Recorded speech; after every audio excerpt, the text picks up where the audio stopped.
welcome back to my channel. This is Aimee, and today I'm going to discuss with you a very important topic, just like the rest of the previous topics that we discussed. Today I'm going to share with you the top 10 shoe must-have for every girl.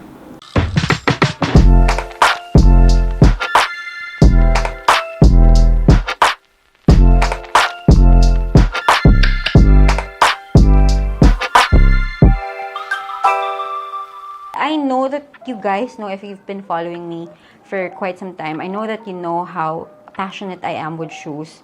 There was a time that I really thought about, making my own line, but I really don't want to create something that's, half-baked. So sabi ko, no, it's not yet time. So, I'm not closing that idea na baka one of these days, malay mo, diba? So ngayon, i-share ko sa inyo kasi nakita ko yan sa isang Q&A natin na sana daw ang sumunod na topic is about shoes. As always, like iniisip ko, ano yung magandang way para ma-share ko sa inyo? Not just my collection, but the things that I consider in buying them. And of course, dun sa mga nagsisimula pa lang, lalo na yung mga bagong member ng ating workforce, yung mga ganyan, kung ano yung mga dapat nilang ini-invest or mga binibili para masabi nila na meron na ako nito, covered na ako ng mga basics or ng mga must-haves. Let's begin with yung mga yung mga flats. This one is a ballet flats from Chanel. It's cap toe. For the longest time, it's a trendy piece of a pair of shoes. Pero at the same time, it's also classic. Kasi may mga ganun parang it's always in style. But they always manage to do something to tweak it a little para maging trendy din siya at the same time. I have this particular style in different leathers, in different colors. I have a few, charot. And of course, meron mga iba na may mga bling-bling, ganyan. Meron akong python skin. I just didn't order the croc kasi di ko masyado siyang ginagamit na. So this one I haven't used at all. So, ayan. This one is very, very good. Like, kunyari, ito isa ko sa mako-consider na day-to-night na kind of shoes. Kasi, like, now it's acceptable to wear flats even in the office. But before, I remember when I graduated in 2008, I remember that every interview or every office presentation that, I had to attend, we always have to wear heels. But we'll go there later. But now, times are changing and nag-a-adapt naman yung fashion natin sa mga nangyayaring pagbabagong yan. Nagiging acceptable na rin yung mga sapatos na flats. But at the same time, it's also very professional looking. So, diba, hindi nakakahiya to wear flats. But for me, personally, if kunyari ganyan, nasa setting kayo na professional or nasa job interview kayo, I would still suggest for you to wear your heels. The flats are very comfortable, and if you're doing a lot of traveling kapag yun ang line of work mo, you can always wear flats all day. But one thing to consider when you're buying your flats, tingnan nyo yung lambot sa loob. It's not just about the brand. You have to consider like kung anong klase yung quality na meron siya. This one is made of lambskin, so definitely it's soft. But inside, it's not padded, unlike some of the shoes that I buy or some of the shoes that I really love and collect. Yung ballerines talaga, sobrang number one must-have. Kaya number one siya sa diniscuss ko for today. Okay, moving forward. Diyos ko, mag-heels na ba tayo agad mga sis? Okay, ilaban natin. Okay, ayan. These ones I've discussed in a lot of episodes about Manolo Blahniks and how iconic they are, how special they are for some people, especially for those fans ng alam mo yun, ng mga superstars. Marami talagang merong gusto nito. I remember reading an article by Berluti. Berluti is a brand. I think it's an Italian brand. And they said that, every woman should have at least 7 pairs or 7 kinds of shoes. Sabi ko, ay kulang. Sabi ko, hindi pwede kasi daw yung 7 pairs of shoes na yon, it covers the 7 days of the week. Na hindi ka mag-uulit ng sapatos. Sabi ko naman sa sarili ko, kailangan lagi may extra. Paano pag nasira yung isa, di mag-uulit ka? So, ayun. Sige, bigyan natin ng justification lahat na ginagawa natin sa buhay.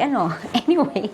Ayun. I think we all need to have a pair of classic pumps. Not necessarily Manolos.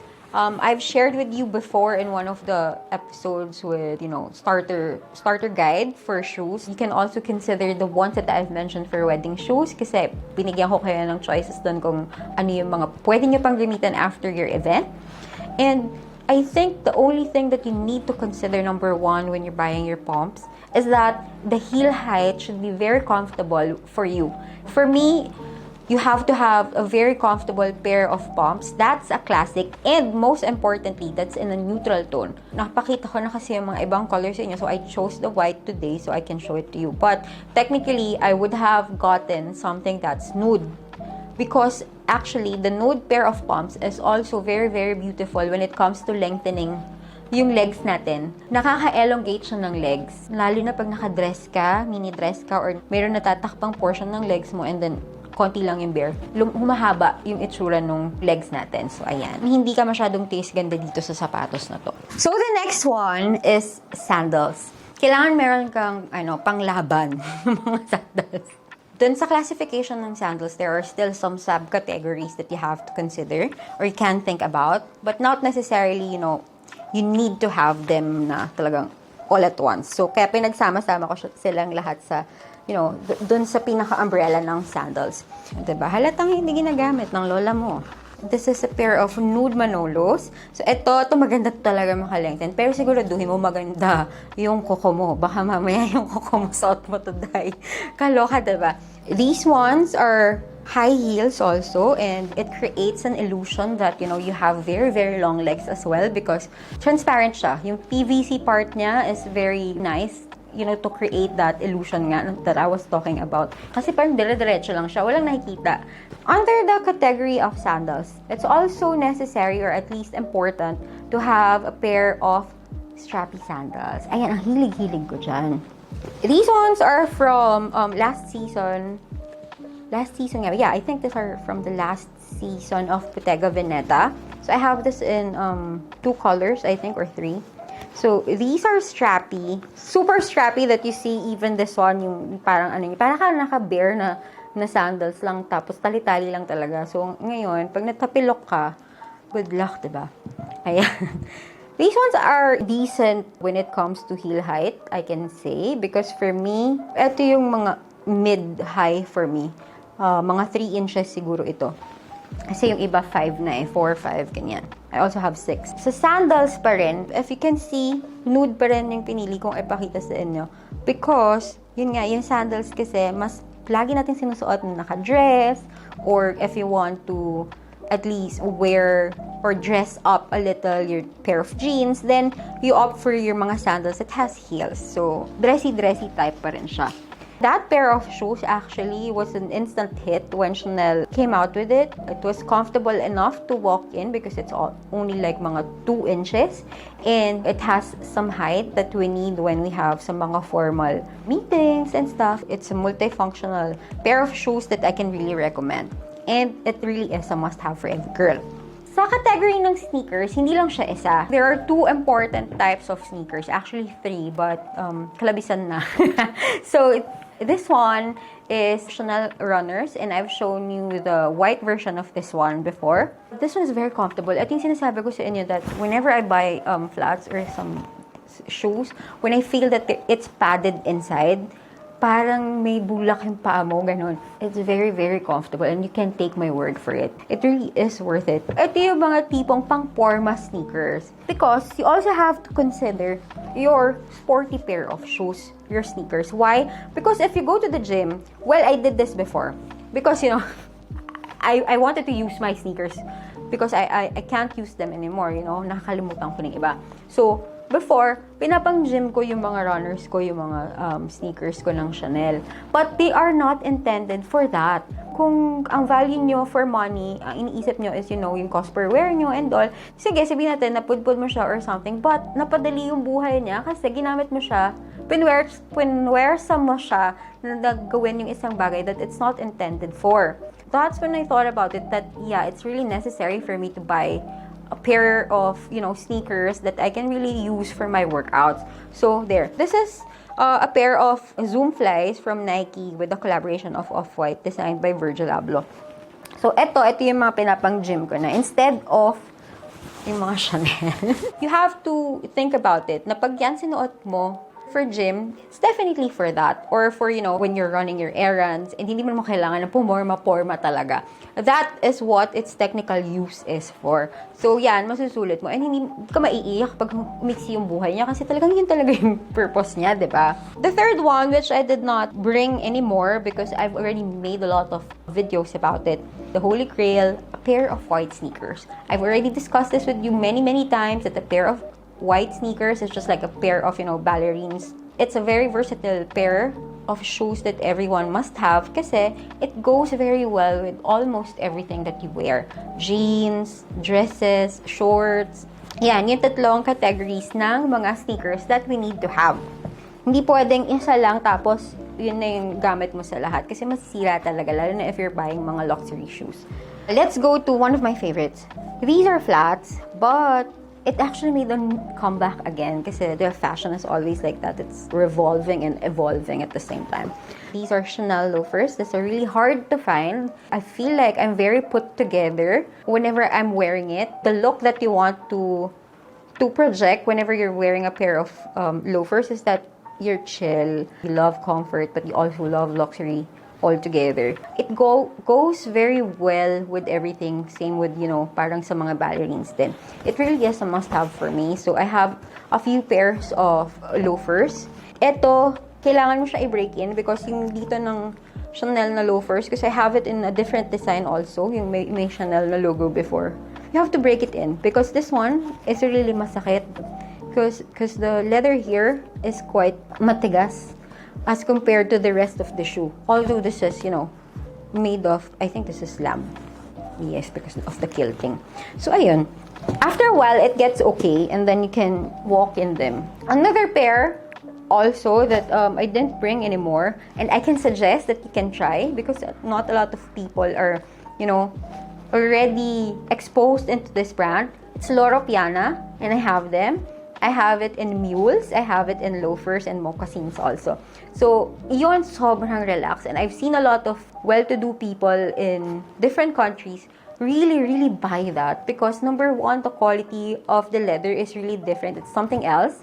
You know, talagang, you know, it's a luxurious brand because it doesn't have a lot of logos. It actually doesn't have any logos if you really inspect it. A lot of people really love the comfort that it brings. So, para rin siyang may padding sa loob. And personally, ako talagang gusto ko yun. Nagpa-customize pa ako ng isang pair because tuwan-tuwa ako sa kanya. Okay. From there, hindi ko nababa. Hindi nababa ni ate yung slides. It's important to have very nice slides kasi hindi naman pwedeng casual lang yung pupunta mo, dyan ka lang sa labas, makikipagkwentuhan ka lang. As if makikipagkwentuhan ka. Nakabonggang heels ka pa, diba? So, you need to have your comfortable slides, which are flats. Na, yung, alam mo yun, chanelas, minsan, diba? That's what I say. So, ayun, I have a variety of slides na talagang, alam mo yun, I can vouch for. And that one, I can discuss in a different episode, but that's also one of the must-haves. And I think last but not the least, and it's something that I really love. Kaya ko to hinuli because a lot of people would consider this as, you know, not so important. But for me, especially when you do a lot of traveling and you travel around, you know, countries where there's a lot of seasons, really need to have the perfect kind of boots. Hindi yung, alam mo yun. I have quite a penchant for nice boots. And these ones, I haven't used yet. It's so beautiful. Kakilig. Parang siyang caramel. These are YSL Nikki boots. So, matagal ko na itong gusto. Marami-rami rin akong boots ng YSL. May black and may mga fringe and all because they really make good pairs of shoes.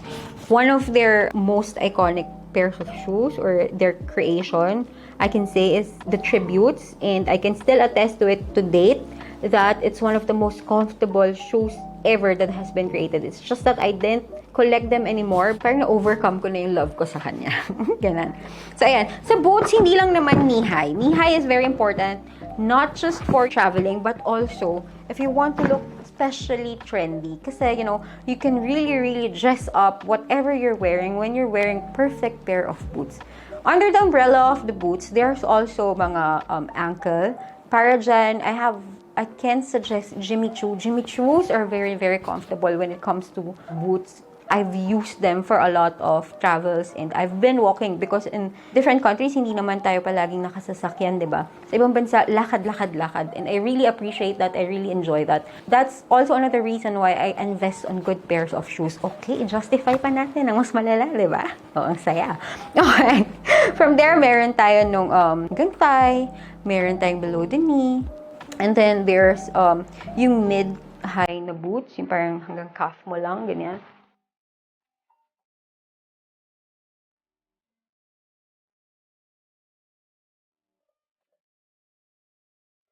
And I think that's about it.